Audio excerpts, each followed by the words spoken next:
धुळे-सुरत महामार्गावर भीषण अपघात, अज्ञात वाहनाच्या धडकेत दुचाकीस्वाराचा दुर्दैवी अंत।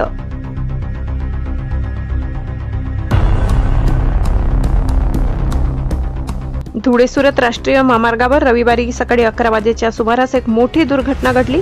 एका अज्ञात वाहनाने दुचाकीला दिलेल्या धडकेत मनीष शिवाजी गावित वय 37 राहणार बंधारपाडा तालुका नवापूर याचा जागीच मृत्यू झाला, तर त्यांच्या पत्नी रोहिणी गावित या किरकोळ जखमी झाल्या। मिळालेल्या माहितीनुसार गावित दाम्पत्य आपल्या दुचाकीने क्रमांक MH39X2924 पानबारा येथील आश्रमशाळेत शिकणाऱ्या आपल्या मुलीला भेटण्यासाठी जात होते। विसरवाडी परिसराजवळ त्यांच्या दुचाकीला एका भरधाव अज्ञात वाहनाने पाठीमागून धडक दिली। ही धडक इतकी जोरात होती की मनीष गावित यांचा जागीच प्राण गेला। सुदैवाने त्यांच्या पत्नी या दुर्घटनेत थोडक्यात बचावल्यात। या प्रकरणी विसरवाडी पोलीस ठाण्यात अज्ञात वाहन चालकाविरुद्ध गुन्हा दाखल करण्यात आला असून घटनेनंतर पसार झालेल्या वाहनाचा पोलीस शोध घेत आहेत। सहाय्यक पोलीस उपनिरीक्षक रामचंद्र मोहने या प्रकरणाचा पुढील तपास करत आहेत। ब्युरो रिपोर्ट विसरवाडी, प्रतिनिधी गणेश सोनाली।